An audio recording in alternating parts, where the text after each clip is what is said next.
Sekalian sudah menemukannya, 1 Petrus pasal 2 ayat 9 dan ayat yang ke-10. Sama-sama. Tetapi kamulah bangsa yang terpilih, imamat yang rajani, bangsa yang kudus, umat kepunyaan Allah sendiri, supaya kamu memberitakan perbuatan-perbuatan yang besar dari Dia yang telah memanggil kamu keluar dari kegelapan kepada terangnya yang ajaib. Kamu yang dahulu bukan umat Allah, tetapi yang sekarang telah menjadi umatnya, yang dahulu tidak dikasihani, tetapi yang sekarang telah beroleh belas kasihan. Saudara sekalian, kita mengenal satu hukum yang di mana saja berlaku, yaitu hukum sebab dan akibat. Ada sebab, ada akibat. Ada akibat karena ada sebab. Kalau saudara melihat ada asap, sudah pasti entah di mana, entah di dalam, entah di samping, entah di mana, pasti ada apinya. Gitu. Sebab tidak ada akibat yang tidak disebabkan oleh suatu sebab. Tidak ada. Tapi Pak, itu ada teman saya sehat sekali, tahu-tahu mati itu. Tidak ada. Tidak ada tahu-tahu mati itu, tidak ada. Ya. Pasti entah sakit jantung, entah tekanan darah tinggi, entah tekanan darah rendah, entah karena halilintar, entah karena ular, dia dipatuk ular, bisa atau apa aja. Tapi pasti ada sebab. Kalau ada akibat, itu pasti ada sebab. Jadi saudara sekalian, kita menjadi seperti ini, seperti masing-masing kita, dalam pekerjaan, dalam rumah tangga, dalam gereja, dalam masyarakat, pasti oleh karena ada sebab-sebabnya. Kalau kita bisa belajar tentang sebab-sebab ini, maka kita akan juga mendapatkan hasil dengan lebih baik di dalam kehidupan ini. Orang tidak maju karena ada sebabnya. Orang bisa maju karena ada sebabnya. Dalam hidup saudara dan hidup saya semuanya sama. 2 hal dengan cepat kita akan pelajari bersama, yaitu pertama, orang yang tidak maju, apa-apa saja yang menjadi sebabnya, dan yang kedua adalah orang yang maju, apa-apa saja yang menjadi sebabnya. Dengan kita belajar itu, harapan saya, saudara sekalian, hidup saudara dan hidup saya bisa lebih maju. Pertama adalah orang-orang yang maju. Jelas saudara sekalian, Tuhan menghendaki kita maju. Kamu bangsa, umat pilihanku, imamat yang rajani, supaya kamu bisa pergi menceritakan perbuatan Tuhan yang ajaib di dalam hidupmu. Itu adalah kehendak dan kerinduan daripada hati Tuhan. Saudara sekalian, kenapa orang bisa tidak maju? Ada faktor-faktor penyebabnya. Dan saya sudah renungkan, saya sudah catat, dan saya mau sampaikan kepada saudara sekalian, kiranya ini memberkati hidup kita semuanya. Yang pertama, saudara sekalian, sebab yang pertama adalah bisa jadi masa kecil yang tidak bahagia.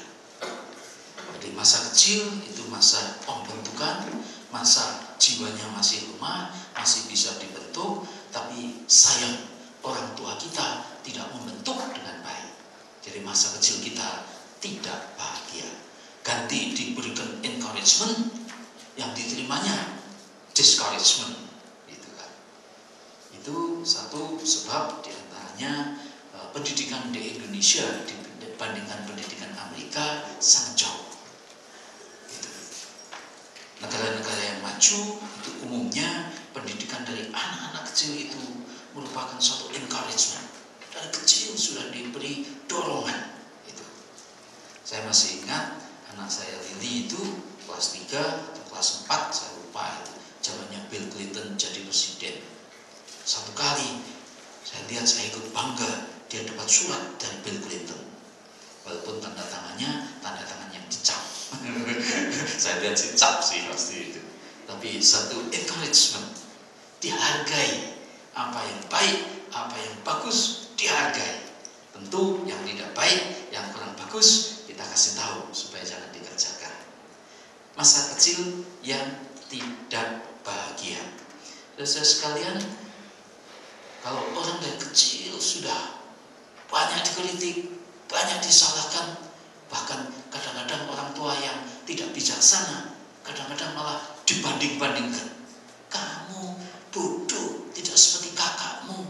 Kamu goblok, tidak seperti adikmu. Dibanding-bandingkan. Itu makan hati. Susah. Dia menjadi kemungkinan dua hal terjadi dalam hidupnya. Pertama, kalau nanti besar dia akan jadi anak yang berontak, yang tidak mau tahu orang tua lagi, kurang ajar. Kemungkinan yang kedua, dia menjadi orang yang minder, diam, dan tidak punya cita-cita.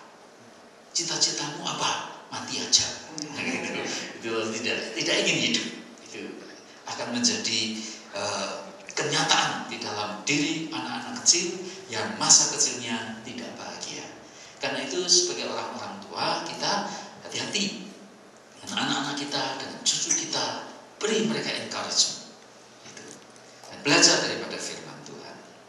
Biasanya lalu orang-orang yang masa kecil tidak bahagia itu, lalu dia juga meniru hal yang sama. Oleh karena dulu banyak dikritik, banyak disalahkan, banyak dituntut oleh orang tuanya, nanti besarnya juga selalu hidupnya menuntut orang lain. Kenapa dia pengurus kayak begitu? Kenapa dia itu sekretaris kayak begitu? Kenapa semuanya orang lain yang dinilai? Ganti daripada menerima orang lain sebagaimana mereka ada. Itu sebab yang pertama. Sebab yang kedua, saudara sekalian, seringkali lingkungan, teman-teman, situasi juga membuat kita discourage. Saudara sekalian, kalau Anda termasuk orang yang kurang bergairah, punya cita-cita, sebaiknya dekat-dekat dengan mereka yang bergairah dan punya cita-cita. Kalau Anda merasa orang tidak terlalu berhasil, baca buku-buku orang berhasil, dekat-dekat dengan orang yang berhasil, supaya Anda ketularan berhasil. Caranya begitu. Dan saya sekalian, ada satu riset saya baca dari bukunya John Maxwell. Dia mengutip dari orang lain sih, tapi menarik sekali. Satu kandang yang besar, ada sekelompok kera-kera yang dibuat menjadi bahan research. Kera-kera ini nggak dikasih makan, tapi di situ ada satu tiang besar seperti pohon gitu, atasnya dikasih pisang banyak di situ. Jadi kera-kera ini tentunya pada waktu merasa lapar, lihat pisang, naik kan. Tapi begitu ada satu yang naik, itu di tengah jalan, dalam waktu naik itu langsung air dingin nyemprot. Makin lama makin keras dari semua arah. Jadi akhirnya tawar hatinya, dia turun. Satunya mencoba lagi, lain hari masa lapar lagi, tapi selalu itu yang terjadi. Gitu. Jadi akhirnya tak seekor kera pun yang berani naik ke atas walaupun kelaparan. Karena air dinginnya nyemprotnya keras. Gitu. Lalu kemudian, ini karena research, satu ekor kera yang di dalam diambil, diganti dengan seekor kera yang baru, yang tidak tahu akan air dingin itu. Aneh, begitu dia mau naik, langsung teman-temannya menarik dia. Tidak boleh naik, karena mereka tahu bahwa itu ada air dingin, tidak bisa naik. Dia mencoba naik lagi, ditarik sama teman-temannya lagi. Satu demi satu, kera-kera yang sudah pernah mengalami air dingin diambil, diganti kera yang baru. Sampai suatu hari di kandang itu semua kera baru yang belum pernah kena air dingin. Tapi kejadian itu terus berlangsung. Setiap kali ada kera mau naik, teman-temannya menarik, padahal nggak tahu sebabnya, bahwa mereka belum ada yang pernah kena air dingin. Kebiasaan.